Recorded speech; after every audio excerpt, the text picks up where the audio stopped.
Can you tell our listeners what inspired you to write Rasas in Divine Relationships, and how did you decide to focus on divine couples to explore this entire concept of Rasas? As the name suggests, in Hindi or in Sanskrit, it means juice and or the essence. And these you can see because along with taste come emotions. And these are 9 different emotions that Bharat Muni has mentioned in his Natya Shastra. And I felt that these emotions are valid, amongst humans, but also amongst the divine. Because it's the same challenges that they go through. The beauty only lies in the way they handle it. When I was reading Bhagavatam Puran, I realized that Bhagwan was not just being funny with them or not just like cracking jokes or pulling pranks. He was doing it, but underlying, he was trying to teach them life lessons. For example, this popular story of Krishna taking away their clothes when they were having a bath in the river. So, as per our scriptures, it's considered a kind of a path to have bath in the rivers naked. You had to, it's like a disrespect to the river. And that's what they were doing. And Bhagwan wanted to teach them the lesson that this is not right. I think the biggest lesson that I would draw is from Ashwatthama because, he was born with a blessing of Shivji. And I think the path he chose was wrong, which landed him with a curse from Krishna Bhagwan because he tried to kill an infant in the womb. Hi, in today's episode, we have with us Shalini Modi, who's an astrologer and an avid follower of old Indian scriptures, the Puranas, Ramayana, Mahabharata, and Yoga Sutras, which she feels have a lot to offer. It is her belief that the stories and the philosophy in them are relevant to our lives even today, and parallels can be drawn to any situation in our lives, and I too agree with her on that. Today, she joins us to discuss her latest book, Rasas in Divine Relationships, one of the better Indian mythology books in recent times that offers a unique take on the lives and stories of deific couples from Puranas and the epics. So, Rasas in Divine Relationships is the book that we are going to today talk about. So, to begin with, the first thought, Shalini, that comes to me is that can you tell our listeners what inspired you to write Rasas in Divine Relationships, and how did you decide to focus on divine couples to explore this entire concept of Rasas? Because the word Rasa also, I think it would be wonderful for you to break it down for the listeners. Sure, Mawa. So basically, Rasa, as the name suggests, in Hindi or in Sanskrit, it means juice and or the essence. So, and these you can see because along with taste come emotions. And these are 9 different emotions that Bharat Muni has mentioned in his Natya Shastra. And I felt that these emotions are valid, amongst humans, but also amongst the divine, because it's the same challenges that they go through. The beauty only lies in the way they handle it compared to, the way we handle it. So one was that I realized that the life was not devoid of these emotions. And the other thing, while reading the scriptures, I realized that they were a sum total of various relationships, because through these relationships, they teach you lessons, how to handle your life, how symbolism helps you bring a parallel to today's day and age. So that's why I thought, why not combine the two and interweave these emotions into the life of these divine couples.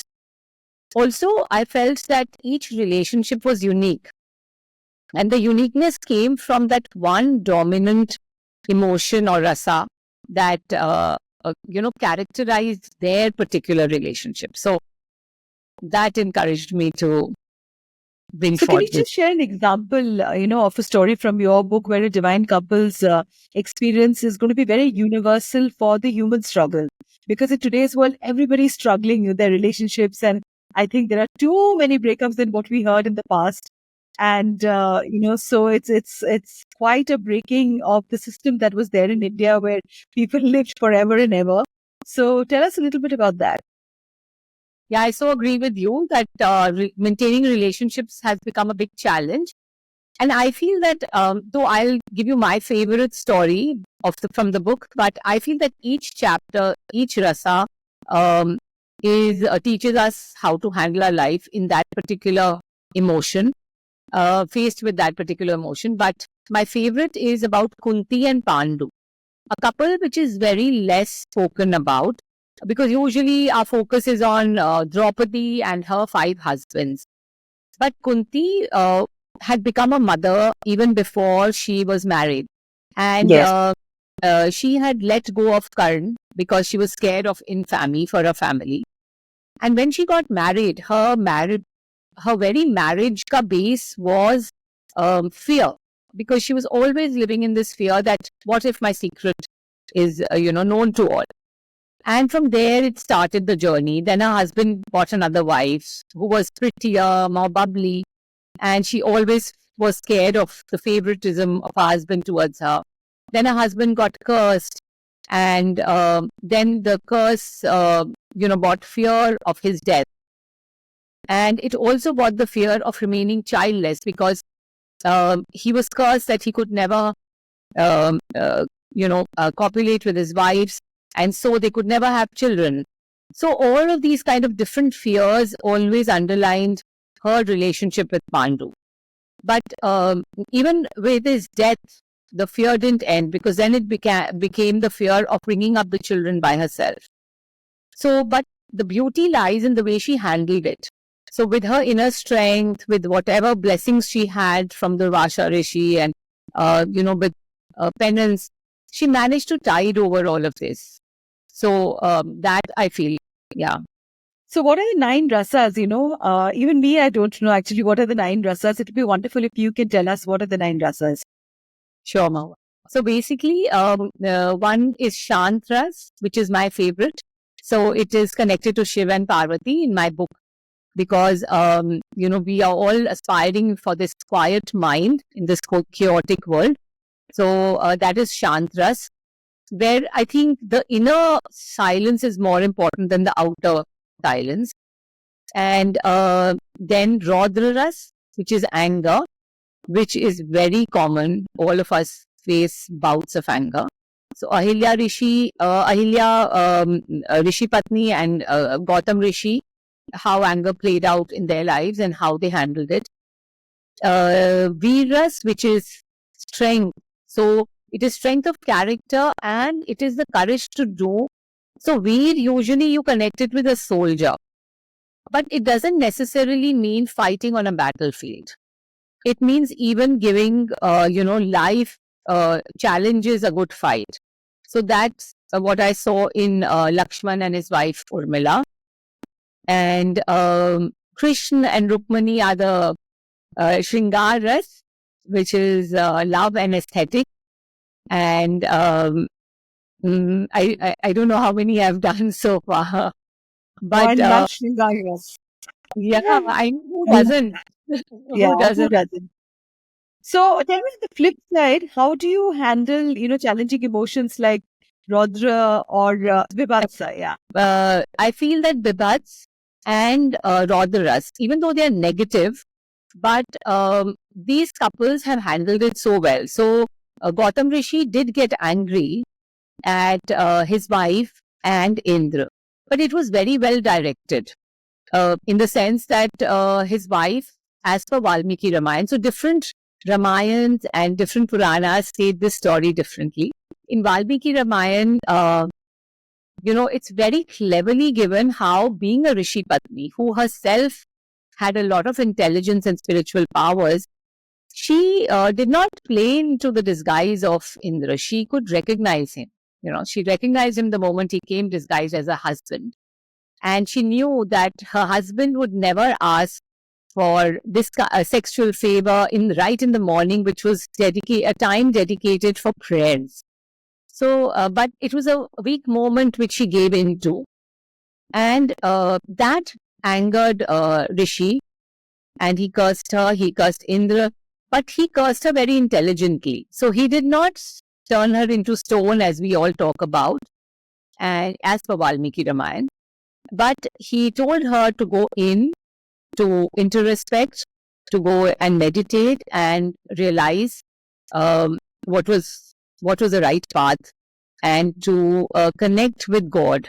And when she did that, Ram had to come. So Bhagwan had to come to connect with her back again. And then she was revived again. So But of course, even after the curse, he realized, and Indra, he directed it because Indra had come with an aim to destroy his powers, his spiritual powers, which which he managed to do. So, because Indra is always scared of losing his post to someone who's more spiritually enhanced, and he could feel that fear from Gautam Rishi. So it was his conduct wasn't right, and Rishi cursed him accordingly. So basically, it was well directed. After that, he left for the mountains to carry on his penance so that he could regain what he had lost, and also to, he realized that anger, he knew that anger was not the best of emotions. So he went back to carry on his penance. Yeah. So, what life lessons can readers really draw from the sacrifices made by Lakshman and Urmila, as explored in your book? So I feel that Lakshman and Urmila are very good examples of, what our scriptures tell us to do. Like, say, Gita Ji. Bhagwan talks about one-pointedness, towards your guru, towards Bhagwan, to any one entity that you consider bigger than you. And then to surrender completely. And that's what he tells Arjun, you keep doing whatever works placed in front of you, but don't be the doer. And that's exactly what Lakshman and Urmila did. They just kept their brother and Bhabi at a pedestal and just followed, did whatever was best for them. So here what happens is that there's no ego attached to anything that you do. And it's all nothing is yours, The ownership is not there.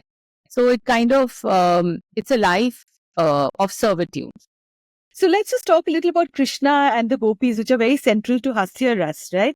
Laughter. We all love to laugh. So why is humor so vital, in divine and human relationships? I think it's one of the most, it's one of the gifts that you have with some friendships. And I think laughter really helps you ease through so many life problems. But let's get your take on this. You're so correct.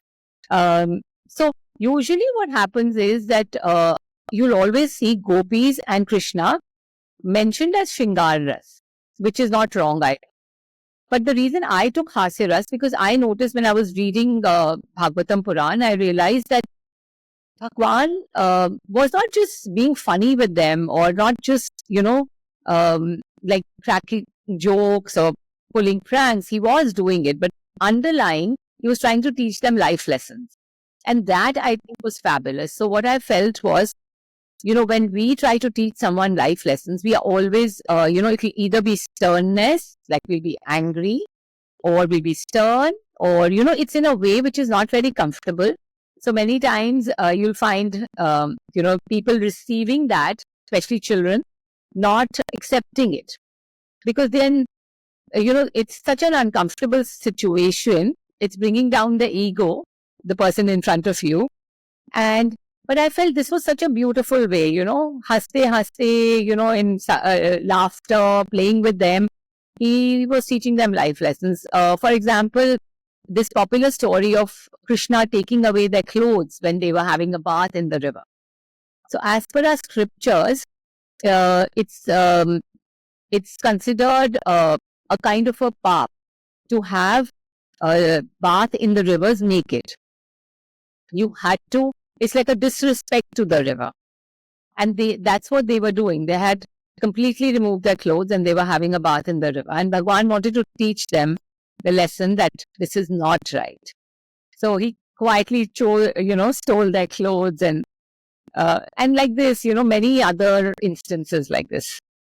So you've also written a very popular book called The Seven Immortals, immortality, boon or a curse, which I'm also constantly thinking about.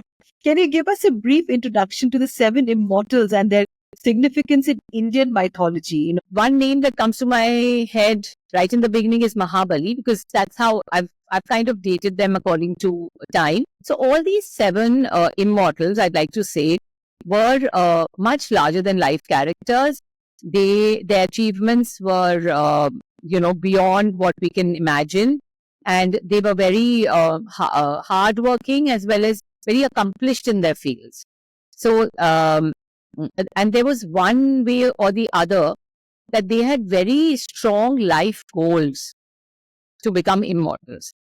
Out of 7, 6 were blessed to be immortal, but one, Ashwathama, he was actually cursed to live on. So Mahabali is the king of Daityas. He was Prahlad's grandson, Bhakt Prahlad's grandson, and he had a very close connection with Vishnu Bhagwan. But in the Vaman form, Vishnu Bhagwan takes away all all his land or all the entire universe that he owned, and then sent him down to Suthala to live there. And he readily accepted it. He knew that Bhagwan had come and he's going to do this. His guru tried to warn him, but commitment was very important for him. So I feel each one like this. Then Hanumanji is in total servitude, total bhakti to Bhagwan Ram. And he'd rather be on the earth to hear the Bhagwan ki katha rather than, live with him. For him, the katha has more nectar. So I feel each one, I can just keep going on because there's 7 of them. Kripacharya is another one. He was the Kul Guru of the Kurus, of Kauravas. And there's Ved Vyasji, who's written all the Puranas. He's the one who splits the Vedas, and the Vedas that we find today are because of him. He's the one who wrote Mahabharata, so very highly accomplished. And there's Parshuramji, who's waiting for the Kalki avatar to train him, because not only is he an avatar of Vishnu, but he's also a very accomplished guru. He taught Dronacharya ji, he taught Bhishma Pitame, so he's taught various stalwarts. And now he's waiting for the Kalki avatar, and he's crossed his paths with Ram avatar of Vishnu Bhagwan, Krishna avatar. So, it's very interesting. I think each character is interesting in their own way. So I feel that, even this question, immortality, curse or boon, if you have a goal of this magnitude, then I think being immortal is fine. Absolutely. I think so too. But now let's just talk a little bit about, the lives of the immortals that can serve as a metaphor really, for contemporary world, right? So there are human struggles, that is ambition, which isn't easy. Many times ambition leads to a lot of darkness, loyalty that we are constantly every day grappling with, in our everyday lives. And of course, perseverance. I for sure think that as writers, I'm a writer and author myself, that we need to, keep on writing and persevere. There are days that you don't know what to write. So just share with me the metaphors, that we can think about and take from your book for our everyday life. I feel each character brings forward their own qualities. And I think the biggest lesson that I would draw is from Ashwathama. Because, he was born with a blessing of Shivji. He had this big money on his forehead, which did not let him feel any of the pains and hunger of the mortal world. He was protected by it. But then the choices that he made in life. So there is always this free will and the choice, because there's always this discussion whether we have the free will or not. And I think the path he chose was wrong, which landed him with a curse from Krishna Bhagwan, because he tried to kill an infant in the womb of Uttara. So I feel that it is the choices in life that you make that actually, basically characterize you or kind of decide how you're going to be. Perseverance you mentioned. So I feel most of the characters have a lot of perseverance because, again, they're stalwarts, they're hardworking, they are larger than life. They've excelled in whatever they did. And so I feel that each character from our scriptures, let alone these 7 immortals, teach us a lot of, I feel, how to live life, I would say. So, all the immortals are male characters, right? So don't you think that this reflects the patriarchal influence also in our mythology? I mean, the curse is always on the woman and not on the man. And this, I think, in today's world, people are questioning, the whole sense of equality. So what's your take on that? So curse, I won't agree with you, because you see, Ahilya was cursed, but Indra was also cursed. So curses have happened to whoever has not lived the way they should have. But definitely, only male characters being immortals. I agree with you there. There could be some level of patriarchal influence there, because there are trees, there are animals, there are birds who are also immortal. So the list goes on. In fact, I want to do sequel on them, because there's Kakbushundi from Ramcharitmanas. He's a crow, and he's an immortal crow. And there are trees also which are immortal. So, but female characters have not been shown as immortal. So definitely either there's some deep meaning which I've not been able to discover, or it's the patriarchal influence. Definitely the patriarchal influence for sure. So just tell me a little bit about, this mythology and modern life. How do you think that these stories become timeless? So again, there are so many life lessons to be learned from these stories, even though these stories might seem like outdated and, in past, but there is so much symbolism in each story. For and sure. It's your truth for you to find, basically, what resonates with you. Yeah. Because, Geeta ji has been, commented on by so many people, and different people have given different commentaries, and everything is acceptable. So it's really for you to find your truth, I feel. So Shalini, tell me, who are your favorite authors and how have they influenced your writing style and approach to storytelling? So I've read many authors, but I don't think anyone's really influenced my writing. What has influenced my writing is the need for the coming generation, as well as for the already, people who are not so interested in the scriptures, to bring out their interest, so that they pick up a book and they finally, which I see many people saying now, because not only am I writing, but there are a lot of authors who are writing in this genre. And I feel that has stirred a kind of interest for people to pick up the original Ramayana or Mahabharata and wanting to read that what is it. So I think it stemmed from there. But of course, there are so many authors there who are doing a fabulous job.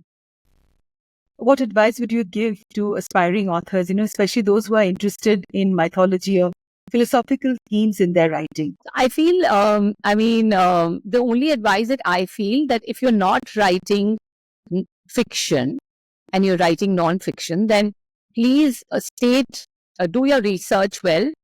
Don't be shoddy with your research, and don't just Google and write what is there on Google, because sometimes it doesn't, it's not the correct form of it. So because we as authors of non-fiction books have a lot of responsibility to give the correct knowledge to the readers, so that generations down don't take forward wrong stories, wrong beliefs. I just feel that that's a responsibility that we have. What are the habits that you have, as a writer? What time do you write in the mornings? And what are those techniques that have really worked well for you? Because it isn't easy to do mythology, and to go back into it requires tremendous amount of research. So I think one thing is one habit, because I feel, with our daily lives and social commitments and house commitments, and as various roles that we play as women, and especially because writing I'm doing at home, it's not like I'm going to an office. So it's always considered not like work, because... Yeah. Tell me about it. So the challenge I find is to write. What I fixed for myself is that I must write every day. It could be certain days I write much more than the others, but I have to write every day. And the other thing is research, which, like you said, I have to research, and I land up with a roadblock when the same story is given differently in different places, or sometimes, so then I have to figure out, I realize that I have to write what resonates with me out of the lot. Also, I feel that sometimes the same story is given in parts in different Puranas. Like some part will be here and some part will be there. So that's a constant struggle sometimes I find. And then I often think that, I think fiction writing might be better, but I'm sure they face their own challenges. No, of course, I'm so sure. Writing isn't really easy. It's so much of investment of yourself, your emotion, bearing your heart, and waiting for the world to judge you. But well, once a writer, you're born a writer, you write forever. So lastly, can the readers expect a sequel to Rasas in Divine Relationships, or perhaps maybe a new book exploring similar themes, as you just mentioned? Tell us a little bit more. So I'm surprised that you asked me this question because I've just signed a contract with Rupa for the sequel. And the whole idea came from one of the questions that I received on the launch of the book. Because there are these set of rasas which are connected to the bhakta and the Bhagwan. And these are how a bhakt treats Bhagwan. So, it could be you treat Bhagwan as your child. So, Vatsalya ras. You treat Bhagwan as your lover. So, Shringar ras. You become Bhagwan ka das, like Hanumanji. So, it becomes Dasya ras. So, it's basically how a bhakt perceives Bhagwan to be. You could treat him like a child, like Laddu Gopal, taking care of it. Now, winters are here.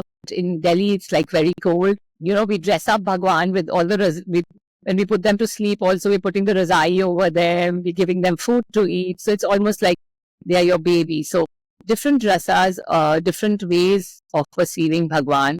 That's the sequel. Congratulations, Shalini, and we wish you all the best. Thank you for taking all the time to be on our episode today with us, and lots and lots of books, many, many more books, and loads of success to you. Thank you. Thank you so much for having me on your show.